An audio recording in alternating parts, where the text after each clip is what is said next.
For the 5th year in a row, they forgot to invite me to Christmas dinner. So, I packed my bag and went to my cabin in the mountains, seeking peace, entirely alone. A week later, they showed up at my door with suitcases and everything, thinking they could just waltz in whenever they pleased, just like they always had. But when the door opened, they were met with a police officer, rolling cameras, and my attorney waiting for them, and in that instant, they went pale. I know what you're thinking. How did I get here? How did a 67-year-old woman, a grandmother, a widow, end up facing down her own children with the law on her side? Let me tell you from the beginning. It was Christmas Eve, December 24th, 6 in the evening. I was in my kitchen, apron on, preparing hot apple cider. The scent of cinnamon filled the entire house. I had picked up 24 gourmet pastries from Mrs. Higgins' bakery, and I even had a turkey with stuffing in the oven because Richard, my eldest son, always said it reminded him of his dad. The table was set white plates with gold rims, the linen napkins I inherited from my mother, and I even laid out the hand-embroidered tablecloth I only use for special occasions. I waited. 7 o'clock passed, then 8. My phone buzzed. A text from my neighbor, Stella. Margaret. I saw they posted photos on Facebook. They're all having dinner at Richard's place. My heart shrank. I opened the app with trembling hands, and there they were. Richard, his wife Vanessa, my 2 grandkids, my youngest son Ethan, and his partner, all smiling in front of a table loaded with food. Wine glasses raised, laughter, hugs. Without me. Again. It wasn't the first time. It was the 5th. 5 Christmases in a row where they forgot to tell me. 5 times I ended up alone, surrounded by food that no one would come to eat. I sat at the empty table. I turned off the lights on the tree. And I cried in silence, the way I had learned to cry in the 8 years since I became a widow. But in the middle of those tears, something shifted. I wiped my face. I stood up, and I walked toward my bedroom with steady steps. I pulled a suitcase out of the closet. An old brown leather weekender bag my husband used for business trips. It still smelled like his cologne. I started packing.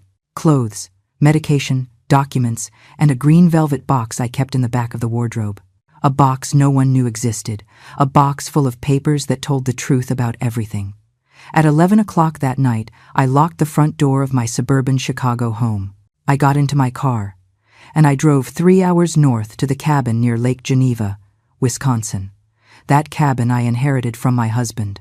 That cabin my children always looked down on because it was too far and didn't have high-speed Wi-Fi. That cabin that was worthless to them, but was my sanctuary. I arrived in the early hours of the morning. The cold mountain air hit my face. The stars shone in a way they never do in the city. Everything was silent. For the first time in years, I breathed easy. I went inside. I lit the fireplace. I made myself a cup of chamomile tea, and I sat in front of the fire with the green box on my lap. I opened the lid slowly. Inside were the loans Richard never paid back. $40,000 for a business startup that never launched. $25,000 Vanessa begged for to cover urgent debts that I later found out were online gambling losses. $60,000 Ethan needed for a down payment on a condo, but used to backpack through Europe with his partner. There were also the deeds to my properties, the original will, and something else, copies of text messages and emails where they plotted to have me declared incompetent so they could take everything. Because I wasn't stupid. I never was. I had just been too much of a mother. But that night, staring into the fire, I made a decision. No more. I took out my phone. I dialed a number I had saved months ago. "Attorney Patterson," I said when he answered. "This is Margaret Sullivan. I need you to come see me tomorrow morning. I'm going to press charges against my children." There was silence on the other end. "Are you sure, ma'am?" "More sure than I've ever been in my life." I hung up. I closed the box. And for the first time in a long time, I slept soundly, because I knew that when my children finally noticed my absence, when they came looking for me with their excuses and manipulations, I would be waiting, but not alone. And what happened a week later changed everything forever. If you want to know how this story took a turn nobody expected, subscribe to the channel, because what comes next will leave you speechless. Attorney Patterson arrived at the cabin the next day, bright and early. He was a man in his 50s, serious, with a worn leather briefcase and a look that inspired confidence. We sat by the fireplace. I poured him some coffee I had brewed that morning. The steam rose between us as I opened the green box. "Attorney," I began, my voice steady. "I need you to see this." I pulled the documents out one by one. Promissory notes, transfer receipts, text messages, emails, all organized by date, all marked with notes in the margins I had written myself. He reviewed every paper in silence. Every now and then, he glanced up at me, surprised. "Mrs. Sullivan," he said finally, "you've documented all of this with impressive precision. I've been keeping proof for years, attorney. Years waiting for things to change, but I can't go on like this." I told him everything. How after my husband died 8 years ago, my children started seeing me differently. I wasn't mom anymore. I was a wallet, a family bank that never charged interest. Richard showed up first. "Mom, I have an incredible business opportunity. I just need $40,000. I'll pay you back in 6 months. 6 months turned into 8 years. I never saw a dime back. Then it was Vanessa, his wife. She would arrive with red eyes, dramatizing crises that I later found out were lies. "Margaret, we have terrible debt. If we don't pay, they'll foreclose on the house." I gave her $25,000. Their house was never at risk, but her addiction to online casinos sure was real. Ethan, my youngest, the one I thought was different, failed me too. "Mom, I found the perfect condo. I just need the down payment." I wired him $60,000. 1 week later, I saw photos on his social media from Paris, London, Rome. He didn't even bother inventing an excuse. "But that's not all, attorney," I continued, pulling out another folder. 3 months ago, they tried to forge my signature. I showed him copies of notarized documents, papers where I supposedly authorized the sale of a piece of land my husband left me, a prime lot in Lincoln Park valued at $1.5 million. The signature looked like mine, but I never signed those papers. "This is attempted fraud," the attorney said, standing up. "Ma'am, we can proceed legally immediately." "Wait," I stopped him. "There's more." I took out my phone. I opened a voice memo app. I put it on speaker. It was a conversation between Richard and Vanessa. I had recorded them without them knowing, during a family barbecue 2 months ago, when I got up to go to the bathroom and left my phone recording hidden under a cushion. Richard's voice sounded clear. "We need to act fast. Mom is getting old. If we can get a doctor to certify she's not all there in the head, we can take control of everything." Vanessa's voice replied, "Your brother already talked to a lawyer. He says with 2 witnesses and a medical certificate, we can get a conservatorship. Everything would go into a trust, managed by us." Richard laughed. "Poor Mom, always so trusting, so sentimental. She doesn't know this is about business, not family." The silence in the cabin was heavy when the recording ended. Attorney Patterson looked at me with a mix of indignation and respect. "Mrs. Sullivan," he said slowly, "you don't just have proof. You have a solid case, very solid." I nodded. I felt the tears wanting to come out, but I held them back. I had cried enough. "I want you to prepare everything, attorney. Lawsuits for fraud, for financial abuse, and I want you to install security cameras in this cabin. Good ones. With audio. You expect them to come here? I know them. When they realize I've disappeared, they'll panic. Not for me, but because they need me to sign those land sale papers. And when they find out where I am, they'll come. Unannounced, like they always do." The attorney smiled for the first time. "And you'll be ready." "Exactly." We spent the rest of the day organizing everything. He made calls. He contacted a judge he knew. He spoke with a security technician who arrived that same afternoon to install the cameras. While they worked, I walked through the cabin grounds. The pine forest smelled of damp earth. The birds were singing. The peace I felt was something I hadn't experienced in years. My husband loved this place. He always said, "Margaret, when I can't take the city noise anymore, we're going to retire here. You and me." Peaceful. We never got to retire together. A heart attack took him before his time. But now I was here, fulfilling that dream, even if I was alone. "Ma'am," the attorney called from the door. "Everything is ready. The cameras are running. They record automatically when they detect motion. Perfect. That night, when everyone had left, I sat on the porch of the cabin with a blanket over my shoulders. My phone started ringing. Richard, Ethan, Vanessa, texts, calls. I read them all. I didn't answer a single one. "Mom, where are you? We need to talk as soon as possible. There are papers you need to sign." I smiled in the dark. Let them wait. Let them search. Because when they finally found me, I wasn't going to be the same mom as always. The messages didn't stop all week. Every morning I woke up with my phone vibrating. 20, 30, 40 notifications, all from them. All with the same tone. First fake worry, then thinly veiled demands. "Mom, we're worried. Are you okay? Answer, please. You have us terrified. It's been 3 days. This isn't normal. We're going to your house." I read each one while drinking my coffee on the porch. And I didn't answer. Attorney Patterson had advised me, "Leave them in uncertainty. Let them get desperate. Desperate people make mistakes." And he was right. On the 4th day, the messages changed tone. Richard wrote, "Mom, we need you to come back. There are urgent documents for the land. The buyer is only waiting until the end of the month. If we don't sign, we lose the sale and the $1.5 million. There it was. The real reason for their concern. Vanessa was more direct. "Margaret, I don't know what's wrong with you, but this is very selfish on your part. We have serious problems, and you're gone like a rebellious teenager. Get over the Christmas dinner thing. It was a misunderstanding." A misunderstanding? 5 years in a row of misunderstandings. Ethan tried the sensitive son card. "Mom, if you're upset, let's talk. But disappearing like this doesn't solve anything. We're family. Family doesn't abandon family." The irony stung. Family doesn't abandon family. And what had they done to me?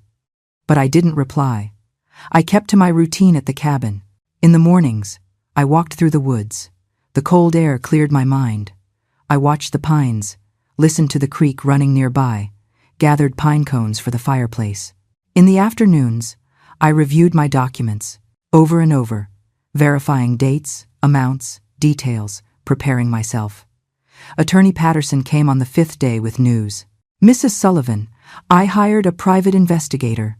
I asked him to check your daughter-in-law Vanessa's finances." He pulled out a folder. Inside were bank statements, screenshots, transaction logs. "Your daughter-in-law has active debts across 3 online gambling platforms. The total is $100,000. She's been borrowing from loan sharks, dangerous people." I felt a weight in my stomach. Not for her, but for my grandkids. 2 teenagers living in that house, with that pressure, with those problems. "There's more," the attorney continued. "Your son Ethan also has financial trouble. He owes back rent. 3 months unpaid. The landlord has already started the eviction process. And Richard? Richard is the most calculating. He doesn't have serious personal debt, but he desperately needs that money from the land.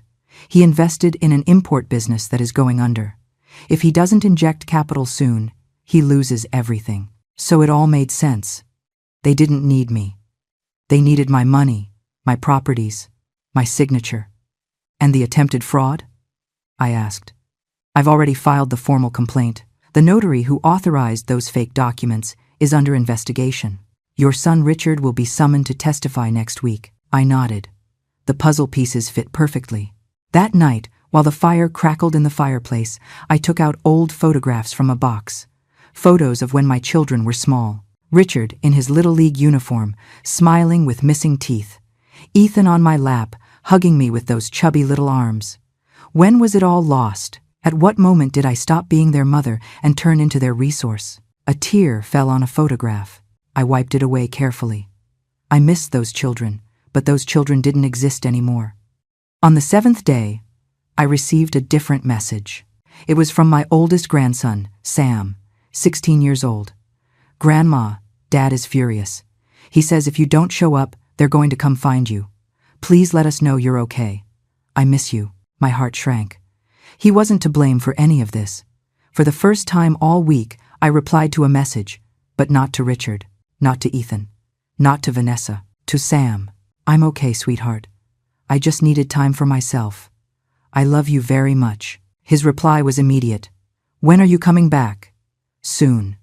But when I come back, things are going to be different. He didn't understand what I meant, but he would. Soon everyone would understand. That same night, Richard wrote the message I was waiting for. I know where you are, Mom. We're heading there tomorrow. All of us. We need to talk in person, and you're going to sign those papers. The drama is over. I read the message 3 times. I walked to the window. The security cameras blinked with their little red lights in the darkness. Everything was recording. I called Attorney Patterson. They're coming, I said simply. Are you ready? I looked at my reflection in the window glass. A 67-year-old woman, tired, hurt, but standing tall, more than ready. And tomorrow, everything was going to explode. The morning of the 8th day dawned cold and cloudy. I got up early. I made coffee. I dressed with care. A burgundy wool sweater, dark trousers, my hair pulled back in a simple bun. I wanted to look dignified, strong. Attorney Patterson arrived at 9 with 2 other people. Sheriff Miller, a police officer in his 40s with a serious look, and a young woman with a professional camera. Mrs. Sullivan, the sheriff greeted me.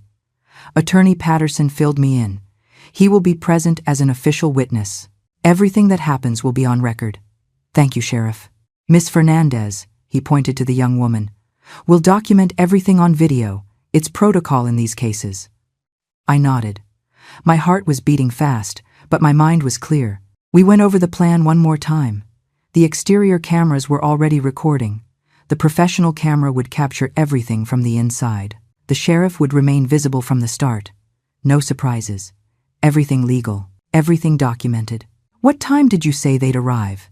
Asked the attorney. Richard wrote that they'd leave early. From the city, it's 3 hours. I estimate between 11 and 12. We waited. I made more coffee. I checked the documents one last time. Sheriff Miller made some calls from the porch. The videographer adjusted her equipment. At 11:30, we heard engines. 2 SUVs were coming up the dirt road, one black, one white. I watched them kick up dust on their way to the cabin.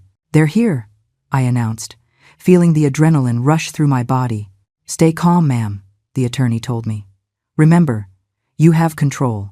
You have the truth. The SUVs parked in front of the cabin. The doors opened. Richard got out first. Tall, 42 years old, with that bearing he always had, as if the world owed him something. He was wearing sunglasses even though it was cloudy. Behind him, Vanessa, perfect makeup, freshly done nails, designer bag hanging from her arm. As always, appearances. From the other SUV, Ethan got out with his partner, David. And to my surprise, my 2 grandkids came along, Sam and Mia, 16 and 14. That wasn't in my plans. I didn't want the children to witness this, but it was too late. Richard walked toward the door with determined steps. He didn't knock. He turned the knob directly, like he had done his whole life, as if this cabin were his. The door didn't open. It was locked. He tried again, harder. Nothing. Mom? He yelled, pounding on the door. Open up. We drove all the way from the city. What kind of games are these? The expression on Richard's face went from annoyance to confusion in a second. Because he didn't find me alone, Sheriff Miller was by my side, in uniform, badge visible. The videographer was pointing her equipment directly at them, and Attorney Patterson stepped out behind me with a folder full of documents. The silence was absolute. What is this? Richard stammered, taking off his sunglasses. Vanessa took a step back. Ethan went pale. The grandkids looked at each other, scared. This, I said with a steady voice, is the end of a lot of things. Come in. We need to talk. Mom, I don't understand anything, Richard said, but his voice didn't sound authoritative anymore. It sounded nervous. You're going to understand. Believe me, you're going to understand. Sheriff Miller introduced himself formally. Sheriff Steve Miller. Your mother requested my presence as a witness to this meeting. Everything will be recorded for the legal protection of both parties. Vanessa whispered something to Richard. He shook his head. Mom, this is ridiculous. We're your family. Why are there police? Why cameras? What did they make you believe? No one made me believe anything, Richard. On the contrary, I finally opened my eyes. Ethan tried to approach. Mom, If you're upset about Christmas, we're sorry. Seriously, it was a mistake. But this is too much. A mistake? I repeated, feeling the old rage rising in my throat. 5 years of mistakes? Or was the mistake trying to forge my signature to sell my land? The silence that followed was like a thunderclap. Richard opened his mouth, closed it, opened it again. I don't know what you're talking about. Of course you know. Everyone knows. Attorney Patterson stepped forward. Gentlemen, I have here documentary evidence of attempted fraud, misappropriation of funds, and conspiracy to declare mental incompetence without medical grounds. Do you want to discuss it out here? Or would you prefer to come inside? Vanessa cracked first. Richard, let's go. This is a trap. Nobody is leaving, the sheriff said with quiet authority. Not until the situation is clarified. Sam, my grandson, looked at me with watery eyes. Grandma, what's happening? My heart broke, but I couldn't back down. Something is happening that should have happened a long time ago, sweetheart. The truth. And then began the confrontation that would change everything forever. They entered the cabin in silence, a heavy, uncomfortable silence, full of barely disguised fear. Richard walked in front, trying to maintain his posture of authority, but his hands were trembling. Vanessa was biting her nails, something I had never seen her do. Ethan wouldn't lift his eyes from the floor. The grandkids sat together on the sofa, confused, frightened. Sit down, I ordered, and my voice sounded different, firm, without pleading, without that maternal tone I always used so as not to inconvenience them. Attorney Patterson placed his briefcase on the coffee table. He opened it calmly, taking out color-coded folders. The videographer adjusted her gear. Sheriff Miller stood by the door, arms crossed. Mom, Richard began, I don't know what these people told you, but no one told me anything. I investigated all by myself. I documented it all by myself. I opened my eyes all by myself. I took out the green velvet box. I placed it on the table with a sharp thud that made Vanessa jump. Do you know what this is? I asked, looking at them one by one. No one answered.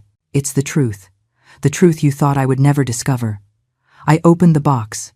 I took out the first document. Richard, October 2017. You asked me for $40,000 for an import business. You told me you'd pay me back in 6 months with interest. You signed this promissory note. I showed him the paper.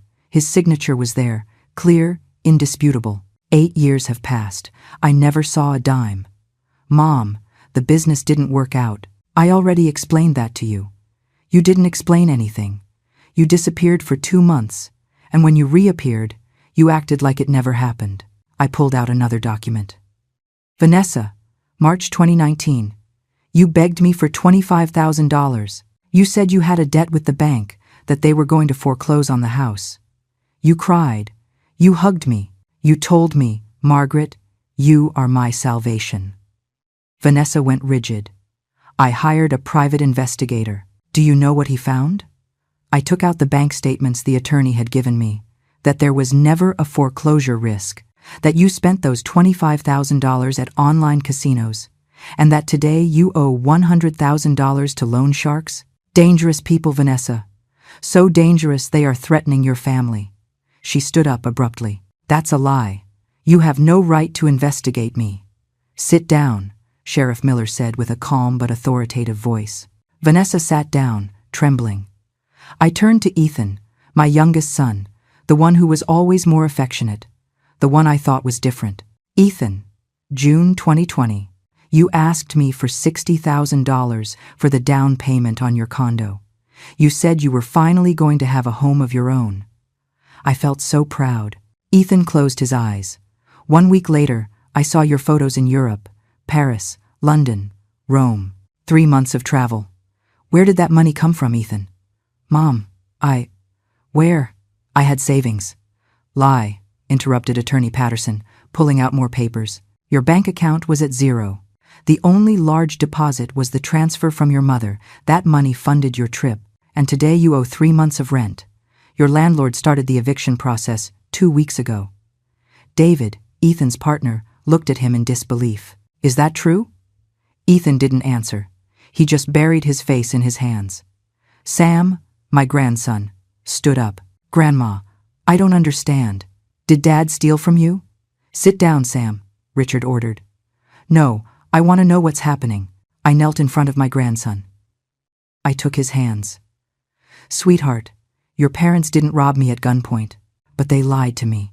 They used me, and when I didn't have anything left to give, they tried to take the little I had left. How? I looked at Richard.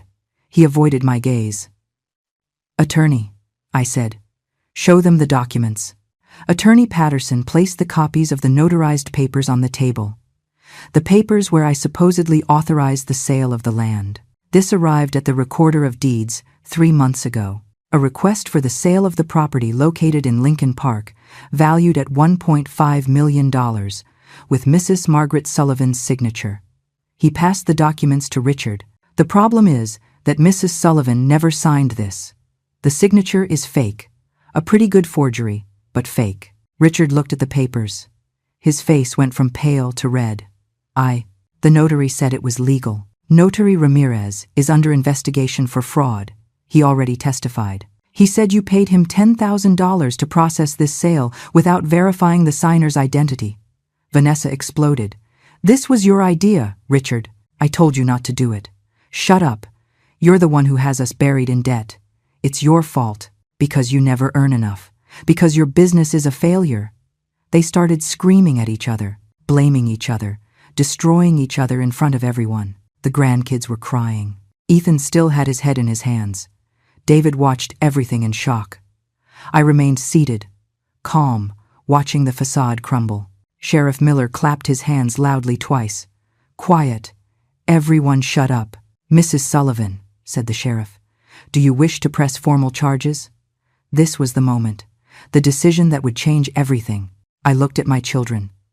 At Richard, who now looked like a scared boy. At Ethan, crying silently.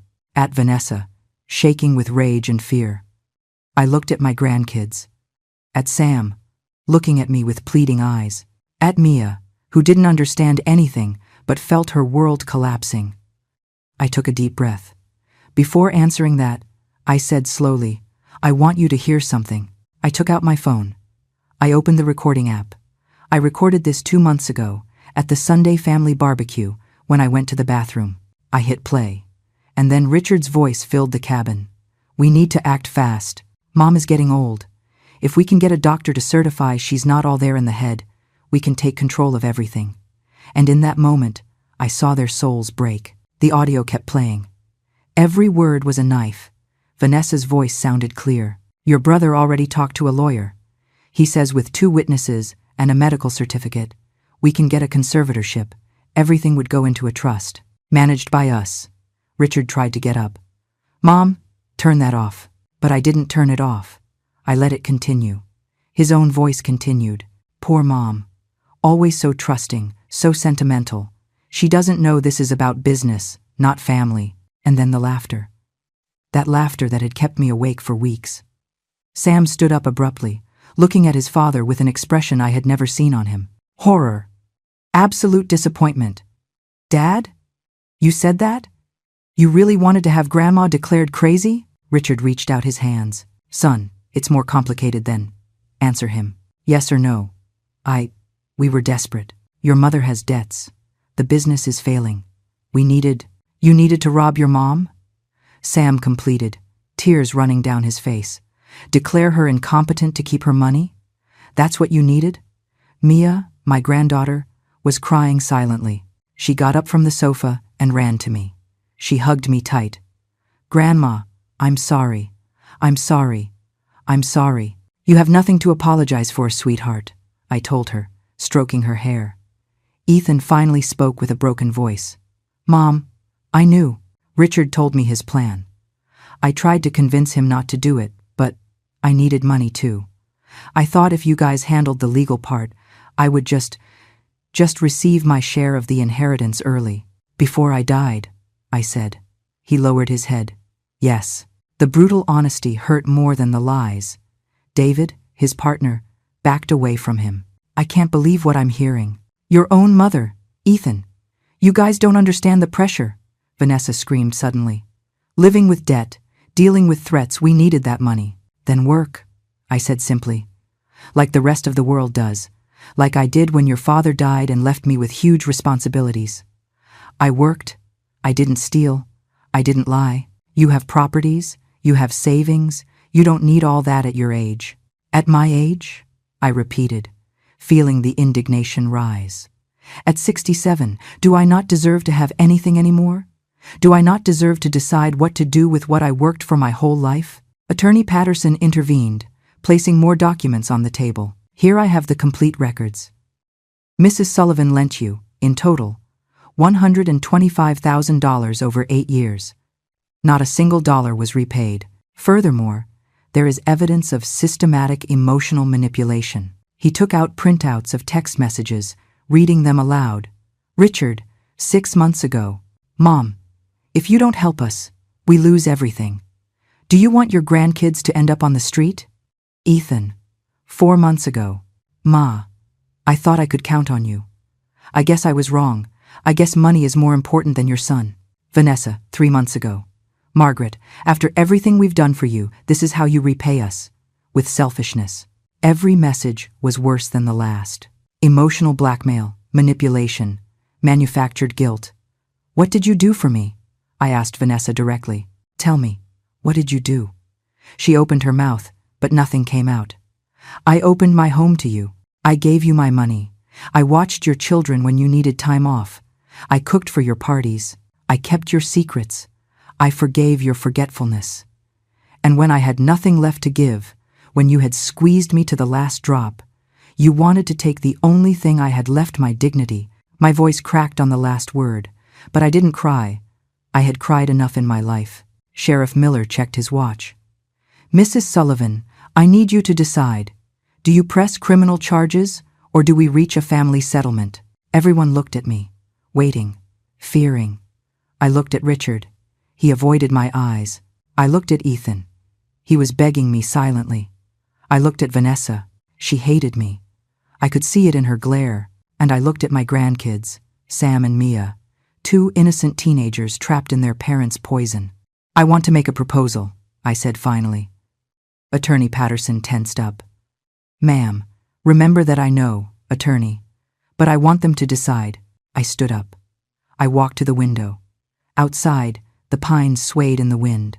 Everything was peace out there. Everything was war in here. I have 2 options for you, I began. Option 1. I press formal charges. Richard faces accusations of attempted fraud. Vanessa too. Ethan, for complicity. All 3 of you could end up with criminal records, possibly jail time. I heard sobs behind me. I didn't turn around. Option 2.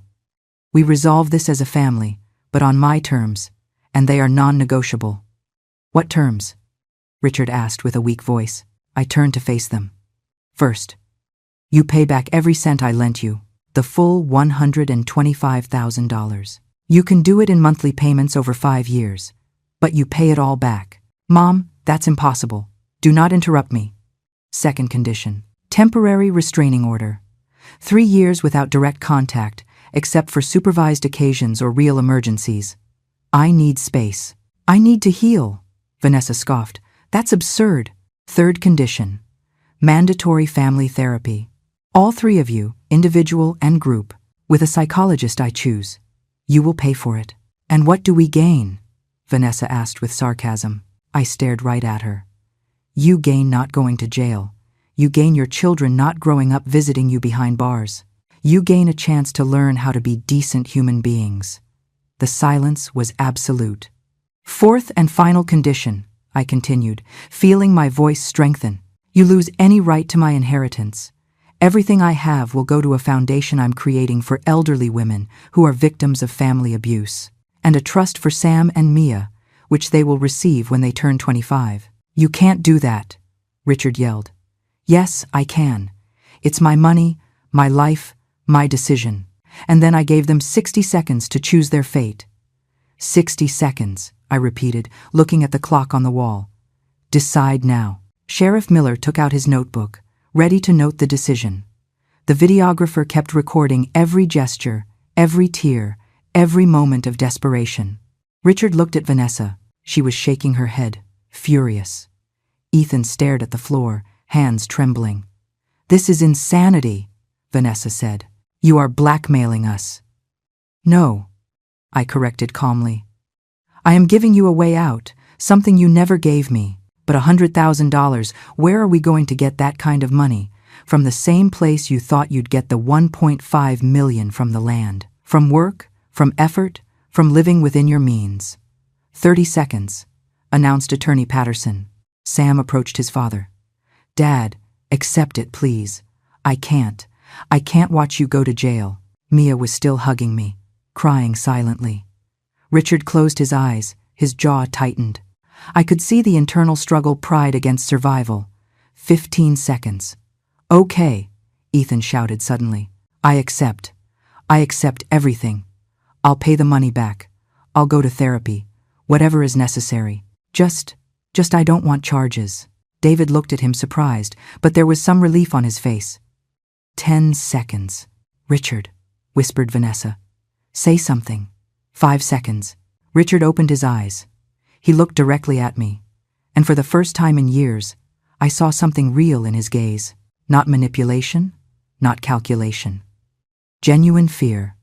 "I accept," he said with a broken voice.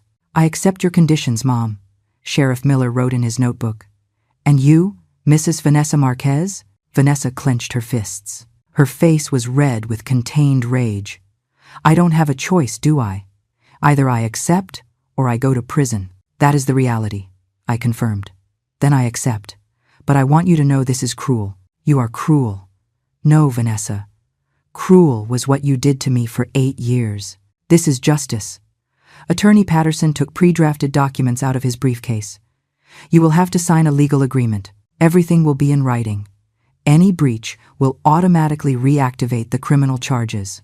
He placed 3 sets of papers on the table. Richard was the first to approach. He read quickly. His hands shook as he turned the pages.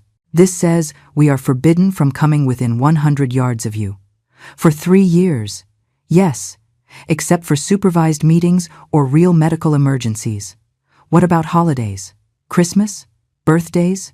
You will celebrate without me, just like you were already doing." The blow landed direct. Richard lowered his gaze. Ethan signed without reading everything. His tears stained the paper. Vanessa grabbed the pen with such force I thought she'd break it. She signed every page with rage, violent strokes that almost tore through the paper. "Done," she spat the words out. "Are you happy now? Have you humiliated us enough?" "I didn't humiliate you. You humiliated yourselves with your actions." Attorney Patterson collected the signed documents. "Sheriff, can you certify as a witness?" "Of course." The sheriff signed too, officially sealing the deal. Sam was still looking at his father with a devastated expression. "Dad, did you really do all that? Did you really plan to have her declared incompetent?" Richard tried to approach his son, but Sam stepped back. "Don't touch me. Right now, I don't want you to touch me. Son, please, you lied to me. For years you told me Grandma was complicated, that she was difficult, that she exaggerated, and all this time it was you. You were the problem." Mia pulled away from me and walked toward her mother. "Mom, is the casino thing true? Is it true we have debts?" Vanessa didn't answer. She just looked away. "Mom?" "Yes," she finally admitted, with a hard voice. "I have problems, but that doesn't give your grandmother the right to destroy this family." "I didn't destroy anything," I said firmly. "You guys had already done that job long before today." Attorney Patterson packed all the documents into his briefcase. "The first payment must be made on February 1st. It is roughly $900 a month for you, Richard, and varying amounts for the others, over 60 months. The transfer details are in the agreement." "And therapy?" asked Ethan with a weak voice. "I will send you the psychologist's details. The first session must be within 2 weeks. If you miss 3 consecutive sessions, the deal is void." Richard ran his hands through his hair, desperate. "How are we going to pay all this?" "The business is broke, Vanessa's debts. That is no longer my problem," I said simply. "You created this mess. You fix it. But we're your family. Family doesn't steal. Family doesn't betray. Family doesn't plan to destroy its own members." Sheriff Miller cleared his throat. "Mrs. Sullivan, is there anything else you need?" "Yes, for them to leave." We're done here. Vanessa was already walking toward the door. Let's go. I can't stand another minute in this place. Richard grabbed his jacket. Ethan wiped his tears, but Sam and Mia stood still. Grandma, said Sam with a trembling voice, are we forbidden from coming too? My heart shrank. Those kids weren't to blame for anything. You can visit me whenever you want, my loves. You are innocent in all of this. Really? Asked Mia with hope. Really? In fact, I looked at the attorney. I want it made clear in the agreement that the grandkids can visit me freely, with or without their parents. It will be noted, confirmed Attorney Patterson. Sam ran to me and hugged me tight. I'm sorry, Grandma. Sorry for not realizing sooner what was happening. You don't have to apologize for anything. You're a good boy. Richard watched the scene from the door with an indecipherable expression. Sam. Mia. Let's go, he ordered. In a minute, Dad, Sam replied, not letting go of me. And in that moment, Richard understood he had lost something more than money or property. He had lost the respect of his own children. Vanessa was already in the SUV, honking the horn impatiently. But Richard remained standing in the doorway, motionless, looking at me with an expression I hadn't seen in years. Vulnerability. Mom, he said finally with a hoarse voice. I never wanted us to get to this. But we did. Because of your decisions. Because of your lies. He was desperate. The business. I lost so much money. The suppliers scammed me. Imports got delayed. Clients canceled. Everything fell apart in months. And your solution was to rob me? It wasn't going to be robbery. I thought that. I thought with the money from the land I could save everything. Pay you back what I owed. Start over. Lie, interrupted Attorney Patterson. The emails we have show you plan to split the money 3 ways. Nothing was earmarked to pay Mrs. Sullivan back. Richard closed his eyes, trapped in his own lie. Ethan was still sitting on the sofa, head in his hands. David was by the window, arms crossed, processing everything he had heard. Ethan, I said, looking at my youngest son, look at me. He lifted his gaze slowly. His eyes were red, puffy. Why? You were the one who always talked about honesty, values, being different from your brother. Why did you do the same to me? Because I'm weak, he admitted with a broken voice. My whole life I've been the little brother, living in Richard's shadow. When he told me his plan, I saw a chance to finally have something, to not be the one who always needs help, and you felt strong robbing me? I didn't rob you. I just was going to receive my share of the inheritance early. You were going to receive your share when I died, I said. Did you want me to die, Ethan? No, of course not, Mom. Then what did you want? Because you planned to declare me incompetent. That meant locking me up somewhere, taking away my freedom, treating me like I was already dead while I was still alive. The silence was crushing. David spoke for the first time. Mrs. Sullivan. I didn't know anything about this, I swear. If I had known, I would have stopped Ethan. I know, David. It shows you're a good person. I wish my son would learn from you. Ethan sobbed harder. Sam and Mia were still by my side. Mia took my hand. Grandma, can I ask you something? Whatever you want, sweetheart. Why did you never say anything? Why did you put up with it for so long? I took a deep breath. It was a question I had asked myself 1,000 times. Because I was afraid of being left alone. Afraid that if I confronted them, I'd lose them forever. I preferred to endure the pain than to live without family. And now I understand that solitude with dignity is better than company with humiliation. Mia hugged me tighter. Sheriff Miller checked his watch. Folks, it's time to leave. The agreement is signed. The conditions are clear. Richard finally moved toward the door, but before leaving, he turned one last time. Mom, I know you think I'm a monster, but I want you to know that I do love you, in my clumsy, wrong way. But I love you. I looked him in the eyes. Love isn't just words, Richard. Love is actions, and your actions showed me the exact opposite. He flinched, as if I had hit him. The 3 years of distance will give you time to think about that. Time to understand the difference between wanting and truly loving. Richard nodded slowly and walked out. Ethan got up from the sofa, trembling. Mom, I'm going to comply. I swear. I'm going to pay everything. I'm going to go to therapy. I'm going to change. I hope so, for your sake, for the sake of David who loves you despite your mistakes. David came over and gave me a hug. Thank you for not destroying him completely. I'll help him be better. I know you will. Ethan and David left together. Only Vanessa remained in the SUV, furious, honking, non-stop. Sam sighed. We have to go. Mom is losing it. I know. Go. But remember, this door is always open for you. Can we come next weekend? Asked Mia.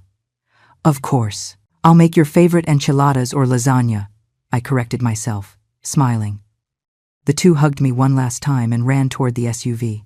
The two vehicles started up. I watched them disappear down the dirt road, kicking up dust in their wake. When the sound of the engines faded completely, I remained standing on the porch, breathing the fresh mountain air. Attorney Patterson came up beside me. Mrs. Sullivan, you were very brave today. I didn't feel brave. I felt destroyed. But you did it, and that's what matters. Sheriff Miller put away his notebook. Ma'am, if at any point they breach the agreement, do not hesitate to call me. Here is my card. Thank you, Sheriff, for everything. Just doing my job, but between us, it makes me happy when an older person reclaims their dignity. It doesn't happen as often as it should. They both said goodbye and left in the patrol car. The videographer packed her gear. Ma'am, do you want me to leave you a copy of the recording? Yes, please, on a USB drive. Sure, I'll send it tomorrow with the attorney. She left too. I was left alone in the cabin. I walked in slowly. I locked the door. I walked to the sofa and let myself fall. My whole body was shaking. The adrenaline of the last few hours finally abandoned me. And then, finally, I cried. I cried for the family I had lost. I cried for the years of abuse I endured in silence. I cried for the woman I was, always giving, always forgiving, always forgetting herself. But I also cried with relief, because for the first time in 8 years, I breathed free. I got up after a while. I washed my face with cold water. I made myself a cup of chamomile tea and sat in front of the fireplace with the green box on my lap. There was one last document I hadn't shown them. I took it out carefully. It was the new will, the one I had signed the previous week with Attorney Patterson. I read it one more time, making sure everything was how I wanted it. The Foundation for Elderly Women Victims of Family Abuse would receive 60% of my assets. The Trust for Sam and Mia would receive 35%, and the remaining 5% would go to David for being the only good person to enter this family in years. Richard, Ethan, and Vanessa. Nothing. Zero. Because love is demonstrated. And they demonstrated that they never really loved me. 2 weeks passed. 2 weeks of silence, of peace, of waking up without knots in my stomach. I stayed at the cabin, enjoying the sound of the wind in the pines, the crackle of the fire at night, the taste of coffee drunk without haste. Sam and Mia came the first weekend, as promised. They arrived by bus, alone, without their parents. We cooked together. We walked through the woods. We talked about everything and nothing. I told them stories of when their grandfather was alive, of when their dad and uncle were good boys, before money changed their hearts. Grandma, Sam asked me, while we chopped vegetables for dinner, do you think Dad can change? I want to believe it, I answered honestly. But real change only comes when one hits rock bottom. And I'm not sure your dad has hit rock bottom yet. Mom is worse, said Mia quietly. She screams all the time. She blames Dad. Dad blames her. The house is hell. It hurt to hear it, but it wasn't my responsibility to fix it. Heard anything from Uncle Ethan? I asked. I talked to him a few days ago, said Sam. He sounds different, more serious. He said he started looking for a second job to pay faster. I was glad to hear that. The following Monday, I received a call from Attorney Patterson. Mrs. Sullivan, I have news. Ethan made his first payment, roughly $900, in full. 2 weeks before the deadline, I felt something warm in my chest. Surprise, hope. And Richard? There was a pause. Richard hasn't transferred anything, but there are still 2 weeks left. I understand. Also, Richard's wife, Vanessa, tried to contact me. She wants to renegotiate the terms of the agreement. Renegotiate? She says they are too harsh, that they can't comply, that we should consider forgiving 50% of the debt. I laughed. It was a bitter laugh, but a laugh nonetheless. Tell her there is no renegotiation. The agreement is signed. Either they comply or face charges. Simple as that. I will tell her. I hung up and stared out the window. Vanessa hadn't learned a thing. She kept looking for shortcuts, easy exits, ways to avoid consequences. But Ethan paid. That night I lit a candle in the small chapel my husband had built on the cabin grounds. I prayed for my children, for their lost souls, for the possibility of redemption. The next morning, while baking cinnamon rolls, I heard a car approach. My heart raced. The cameras were still working. If it was Richard violating the agreement, it would be recorded. But when I looked out the window, I saw an unfamiliar car, a gray sedan, old but well kept. The door opened, and Ethan got out, alone. He walked to the door and knocked softly. I hesitated a moment. Then I opened. "Mom," he said with a trembling voice. "I know I shouldn't be here. I know the agreement says 3 years without contact, but I need to tell you something. You have 5 minutes." He nodded. He didn't come in. He stayed on the porch, as if he didn't deserve to enter. "I paid my first installment, and I'm going to pay all the rest. I got a night job at a warehouse. By day I'm still at my regular job. I sleep little, but I deserve it. I'm glad to hear it. I also started therapy. The psychologist asked me when I stopped being myself, and I didn't know how to answer, because I don't remember ever being myself." His eyes filled with tears. I was always the little brother, the one living in comparison, the one who was never enough. And when Richard offered me a way to be someone, I took it without thinking. No matter who I hurt. You hurt me, Ethan. I know, and I'm going to carry that the rest of my life. He wiped his tears with the back of his hand. "But I came to tell you something more important, something you need to know." "What is it?" "Vanessa is planning something. I heard a phone conversation 3 days ago. She was talking to someone about contesting the agreement and getting witnesses to testify that you were under duress." I felt a chill. "Witnesses? People she's going to pay to lie?" "She says if she can prove you signed the agreement under coercion, they can annul it. That is illegal." "I know. That's why I came. Because you gave me a chance to redeem myself, and I'm not going to let Vanessa destroy you again." I looked him in the eyes. "My son, my baby, the boy I rocked in my arms 40 years ago. Does Richard know about this?" "I don't know." I stopped talking to him. He is consumed by rage, blames everyone but himself. I sighed deeply. "Thank you for telling me, Ethan. Are you going to do something?" "I'm going to call the attorney. He'll know how to proceed." Ethan nodded. He was about to leave when I stopped him. "Ethan, wait." He turned around. "Is David okay? Is he supporting you?" A small smile appeared on his tired face.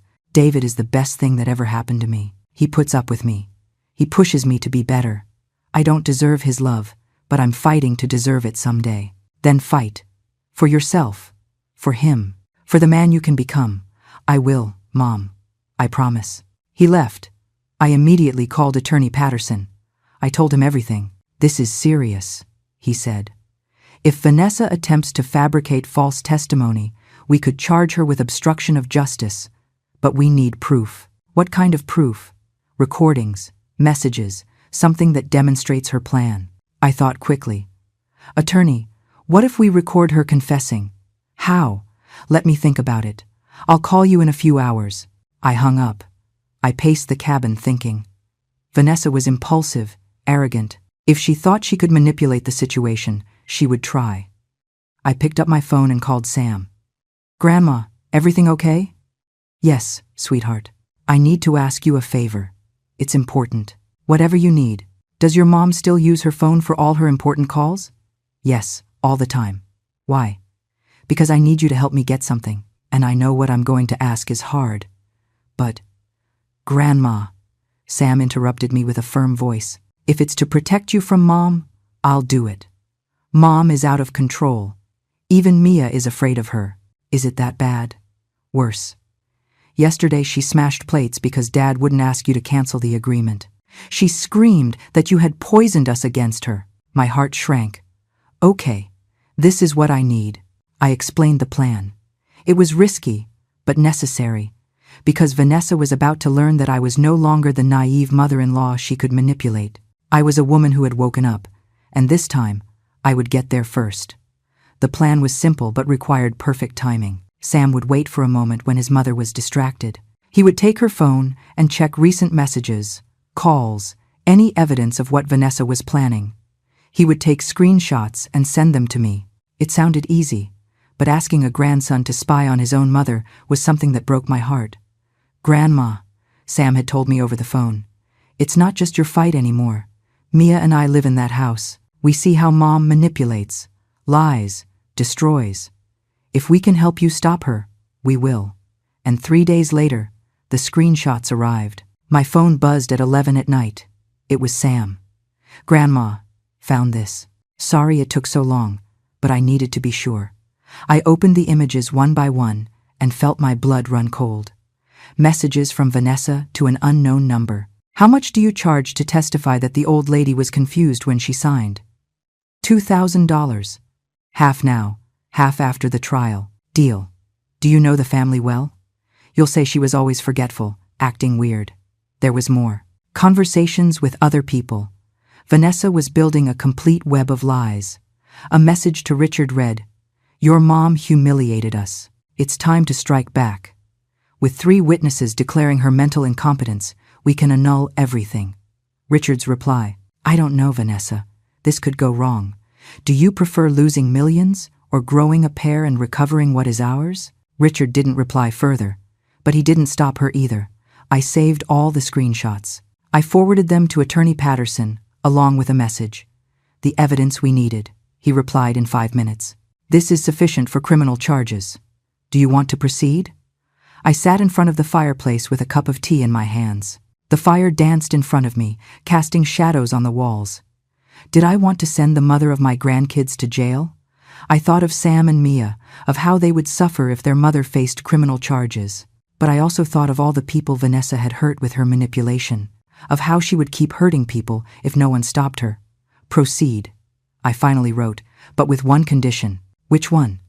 "I want to confront her first, face to face, give her one last chance to confess and recant." "Ma'am, that could be dangerous." "I know. But I need to do it." The attorney accepted reluctantly. We organized everything for the following Friday. That morning, Vanessa received an official summons. She had to present herself at the cabin with her lawyer to discuss irregularities in the fulfillment of the agreement. She arrived at 2 in the afternoon with a young, nervous lawyer who clearly didn't know what he was getting into. Vanessa was wearing high heels, a power suit, hair perfectly coiffed battle armor. "This is ridiculous," she said as soon as she entered, without greeting. "I don't have to be here. The agreement is legal." "Sit down, Mrs. Marquez," Attorney Patterson said with a formal tone. She sat with a defiant attitude. Her lawyer placed his briefcase on the table. Sheriff Miller was also present. "And the same videographer as before. More theater?" Vanessa mocked. "Cameras again? Do you feel powerful, Margaret?" I didn't answer. I just took out my phone. "Before we begin," I said calmly, "I want to show you something." I slid the phone across the table. On the screen were the screenshots of her messages. Vanessa looked at them. Her face went from arrogance to confusion, then to pure panic. "Where did you get that?" "It doesn't matter where. It matters what it says." Her lawyer took the phone and read. His expression changed immediately. "Mrs. Marquez," he said with a tense voice, "did you write these messages?" Vanessa didn't answer. "I am asking you officially, did you attempt to bribe witnesses to commit perjury?" Silence. Attorney Patterson intervened. "Mrs. Vanessa Marquez, these messages constitute evidence of conspiracy to commit procedural fraud, bribery, and attempted obstruction of justice. These are serious felonies that can result in prison time of 5 to 10 years. Vanessa went pale. I just what?" I asked. "Just trying to destroy me again? Just looking for more ways to steal, lie, manipulate? You had no right to humiliate us like that. All this is your fault." "My fault? My fault that you have a gambling addiction? My fault that you buried your family in debt?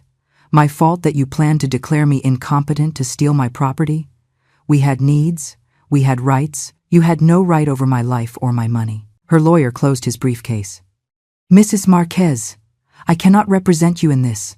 I'm sorry. He got up and left without looking back. Vanessa was left alone, trembling. I have two options for you, I said, retrieving my phone. Option 1. I submit these messages formally. The district attorney proceeds with charges. You go to trial and probably to prison. She sobbed. Option 2. You sign a full confession. You admit everything you did. You accept a permanent restraining order, not just 3 years, and you enter a rehab program for gambling addiction, paid for by you. And Richard? She asked with a broken voice. Richard has his own path, but he didn't try to bribe witnesses. You did. What about my children? Sam and Mia can visit me whenever they want, but you will have no contact with me ever again. That is cruel. No, cruel was what you did to me for years. Attorney Patterson placed a document in front of her. You have 5 minutes to decide. Vanessa read the document with tears running down her face. It was a full confession.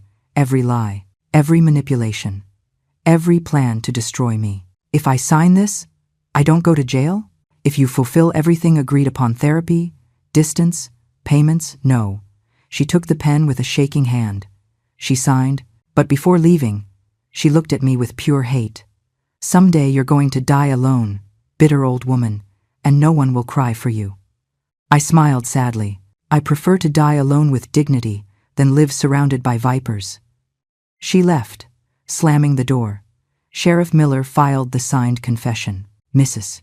Sullivan, officially this closes the case, unless she breaches. Thank you, Sheriff. When everyone left, I sat in the silence of the cabin. I had won, legally, emotionally, but I didn't feel victory. I felt exhaustion. The exhaustion of years, of battles, of being strong when I just wanted to be a mother. That night I called Sam. Grandma? How did everything go? It went well, sweetheart. Your mom signed a confession. She won't go to prison if she meets the conditions. And Dad? Your dad has until tomorrow to make his first payment. If he doesn't do it, there will be consequences too. There was silence. Grandma, is all this worth it? So much pain? I looked at the flames in the fireplace. Yes, Sam, because for the first time in my life, I am worth more than my money. I am worth more than what I can give. I simply have worth. And that lesson, although painful, was the most important one I could teach him. February 1st arrived. Payment day. I woke up early, with a knot in my stomach. I checked my phone every 5 minutes, waiting for the bank notification. At 8 in the morning, the first transfer came in. $900, Ethan. Punctual again. I felt a flash of pride. My youngest son was complying. At 9, nothing from Richard. At 10, nothing. At noon, I called Attorney Patterson. Richard hasn't paid. I know. I've tried contacting him. He's not answering calls. What do we do? The agreement is clear. If he misses the first payment, criminal charges reactivate automatically. But you have the final word. I hung up and stared out the window. The pines swayed in the cold February wind. Richard, my eldest son, the one born first, the one who made me a mother, was I really going to send him to face charges? My phone rang. It was Sam. Grandma, I need to talk to you. Tell me, sweetheart. It's about Dad. He's bad. Very bad. Bad how? Yesterday his company went bankrupt. The creditors took everything. The office, the vehicles, even the computers. Sheriffs showed up and took everything. I felt a weight on my chest. And that's not the worst. Sam continued with a broken voice. Mom left him. She said she wasn't going to sync with him. And you, Mia? We stayed with Dad. Someone has to be here. But Grandma? I've never seen him like this. He's on the couch, hasn't showered, hasn't eaten, just stares at the ceiling, doesn't speak. I closed my eyes. Pain, rage, sadness, all mixed. Where are you now? At the house. But a notice came from the bank. They're 2 months behind on the mortgage. They're going to lose the house too. Sam, listen to me carefully. You and Mia can come stay with me. Always. This cabin is your refuge. And Dad, that was the question. The question I had been avoiding. Your dad has to hit rock bottom. Completely. It's the only way he'll learn. Grandma, he already hit rock bottom. He lost everything. Not everything. He still has you. Sam sobbed on the other end. I don't know what to do. Come tomorrow. All three of you. Your dad too. Really? Really. But under my conditions. I hung up and called Attorney Patterson. Attorney, do not reactivate the charges. Yet. Ma'am, give me 3 days. Just 3 days. All right. But after that, legally I must proceed. The next day, Richard arrived with his children. He got out of a borrowed car, clothes wrinkled, days of stubble, deep circles under his eyes.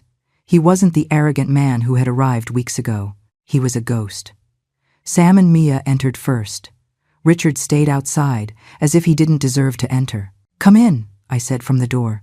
He entered slowly, not meeting my eyes. Sit down. He sat on the sofa. The kids went to the kitchen, giving me space. I made coffee. I poured him a cup. He held it with shaking hands, but didn't drink. I lost everything, he said finally with a hollow voice. The company, the savings, the house, my wife, everything. And now what? I don't know. Honestly, I don't know. Are you going to blame me? He lifted his gaze for the first time. His eyes were red, empty. No, I can't blame anyone else anymore. It was my fault. It was all my fault. It was the first time I heard him admit it without excuses. Do you know what your biggest mistake was, Richard? Trying to rob you? No. Your mistake was believing that money made you someone, that having more gave you value, that owning things was the same as being someone. He lowered his head. Your dad taught you to work hard. I taught you to be honest. But at some point you decided those lessons didn't matter, that there were shortcuts. I'm sorry, Mom. I know it's not enough, but I'm sorry. It's not enough, but it's a start. He took a sip of coffee. He was trembling. I have no way to pay you. I have nothing. I know. So what do I do? Go to jail? I took a deep breath. This was the decision I had been postponing. I have a different proposal. What? I forgive the entire debt, the $40,000. You don't have to pay me back. Richard lifted his head sharply, confused. What? But with conditions. What conditions? First, you come live here, at the cabin. With me, you and the kids. What? Second, you work. There is a lumberyard half an hour from here. The owner is an acquaintance of your dad's. I called him. He'll give you a job, physical work, hard, minimum wage. Richard blinked, processing. Third, you go to therapy. Every week, no exceptions. For how long? 1 year. You live here, you work, you go to therapy, you save every dollar.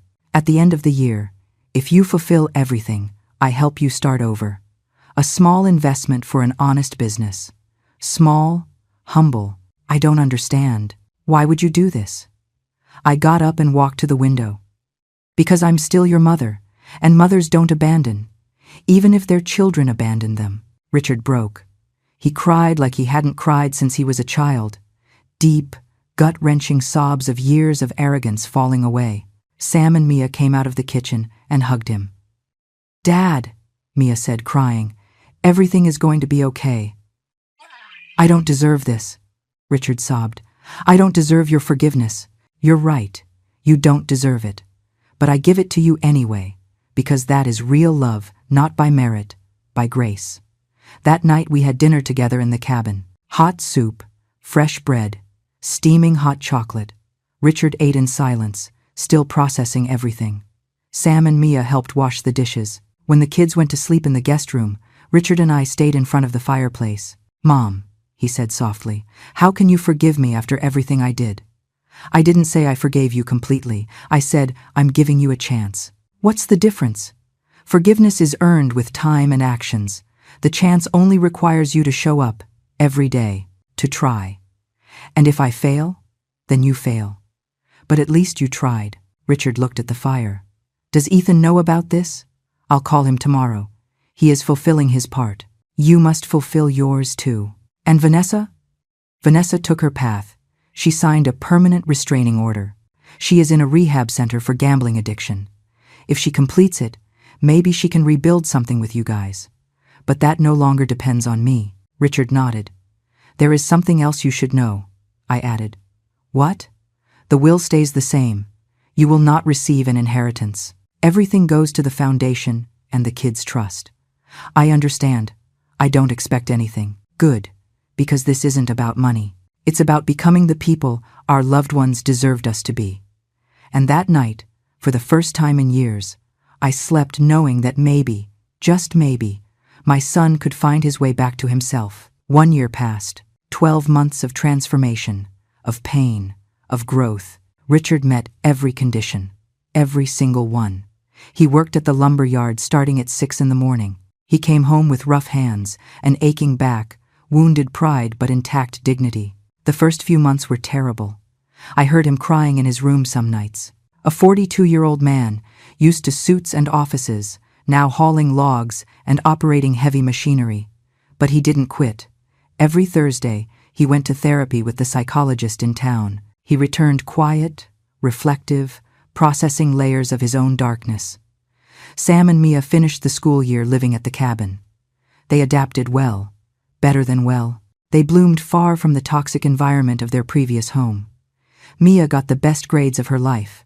Sam discovered he liked working with wood and started learning carpentry at the lumber yard on weekends. Ethan made every payment, all 60, without missing a single one. In March, he called me crying. Mom, I made the last deposit, the $60,000 complete, with interest. I'm proud of you. I never thought I could do it, but David helped me. He kept me focused. He made me believe I could be better. He is good for you. I know. That's why I proposed. Proposed? Yes, my heart filled with joy. When? In 2 months. And we want you to officiate. Well, maybe give a blessing. Be part of everything. I'll be there. Vanessa completed her rehab program. 6 months inpatient. She came out different, thinner, more serious. Without the manic glint in her eyes, she called me in September. Mrs. Sullivan, I know I signed a permanent restraining order, but I wanted to call to ask for forgiveness. For real, no manipulation, no agenda. What did you learn, Vanessa? There was a long pause. That addiction controlled me for years. That I used everyone around me as resources. That I was destroying my own family for a void I could never fill with money or thrills. And now? Now I'm learning to live with myself. To not need the adrenaline of the game, to face my problems head on. I'm glad to hear it. Will you ever be able to forgive me? Someday. Maybe. But that day isn't today. I understand. Thank you for not sending me to jail, for giving me this chance. She hung up. I didn't know if I would hear from her again, and that was okay. In November, the first Christmas since everything exploded arrived. Sam and Mia decorated the cabin with lights and ornaments. We put a small tree near the fireplace. Ethan and David arrived 2 days before. They brought gifts, food, laughter. Richard prepared dinner. Roast turkey, mashed potatoes, salad, apple cider. He made it all with his own hands. On the night of December 24th, we all sat around the table. Richard, Ethan, David, Sam, Mia, and me. I'd like to say something, Richard began, standing up. Everyone looked at him. A year ago, I was a different person, a horrible, arrogant, manipulative person, willing to destroy my own mother for money. His voice cracked. Ethan put a hand on his shoulder. This year taught me that hitting rock bottom is painful, but necessary. I lost everything material. But I found something I had forgotten, my humanity. He looked at his children. Sam, Mia, sorry for not being the father you deserved, for prioritizing appearances over real love. The two were crying. Ethan, sorry for dragging you into my plans, for contaminating you with my sick ambition. Ethan nodded, wiping his tears. And Mom. Richard looked directly at me. Sorry for forgetting who you were, for seeing you as a resource and not as the extraordinary woman who gave me life, raised me, loved me, even when I didn't deserve it. He knelt in front of me. I don't deserve your forgiveness, but if someday you can give it to me, I will spend the rest of my life trying to honor it. I took his face in my hands. I looked him in the eyes. Richard, I forgive you, he cried like a child in my arms. After dinner, While the others washed dishes and sang carols, I went out to the porch. The sky was clear. The stars shone like diamonds over the snowy pines. Ethan came out behind me with 2 cups of hot chocolate. "Mom, what are you thinking about? About your dad, about how much I still miss him. He would be proud of you, of how you handled all this. You think?" "I know. Dad always said you were the strongest woman he knew. Now I understand why." We drank our chocolate in comfortable silence. "Ethan, are you happy?" "Yes, Mom. For the first time in my life, I am genuinely happy. I have debts. I work 2 jobs. I live in a small apartment, but I have David. I have peace. I have dignity." "Then you are rich," I smiled. "Yes, I guess so." The following days were magical. We walked through the woods, played board games, told stories, laughed. On January 1st, while everyone slept, I opened my journal. I had started writing a year ago, documenting everything. The betrayal, the pain, the struggle, the redemption. I wrote the last entry. "Today I am 68 years old. I am no longer the woman who waited for crumbs of love from her children. I am no longer the mother who let herself be used for fear of loneliness. I lost a family, but I gained something more valuable. I recovered myself. Richard is learning to be a real man. Ethan found his way. Vanessa is healing. Sam and Mia are growing in an environment of genuine love. And me. I finally understood that dignified solitude beats humiliating company. The cabin everyone despised became our refuge, the place where a broken family learned to rebuild itself. Not with money, with truth, with consequences, with tough love, but real love. My foundation for elderly women will open in March. We will help others like me find their voice, their strength, their dignity. Because no one should wait until they are 67 to learn that they are worth who they are, not what they can give. I closed the journal. I looked out the window. The sun was coming out behind the mountains, painting the sky orange and pink. A new year, a new life. Sam came out of his room, sleepy. "Grandma, you up already?" Couldn't sleep. Was thinking. About what? That sometimes losing everything is the only way to gain what really matters. He hugged me tight. "I love you, Grandma. I love you too, sweetheart." Richard made coffee. Ethan made pancakes. David put on music. Mia was dancing in the kitchen. And I, sitting at my table, watched them. My family. Broken. Imperfect. Rebuilding. But real. Finally real. Because true wealth isn't in what you own, but in what you don't allow them to take away. Your dignity, your peace, your self-love. And that no one will ever take from me again. If this story touched your heart, if you ever felt used, forgotten, or undervalued, leave me a comment. Tell me where you are watching from and what lesson you take from Margaret's story. Hit like if you believe it's never too late to reclaim your dignity. And subscribe to the channel for more real-life stories of brave women who learn to put themselves first without guilt. Because we all deserve love. But first, we must learn to love ourselves. Thanks for joining me until the end, until the next story.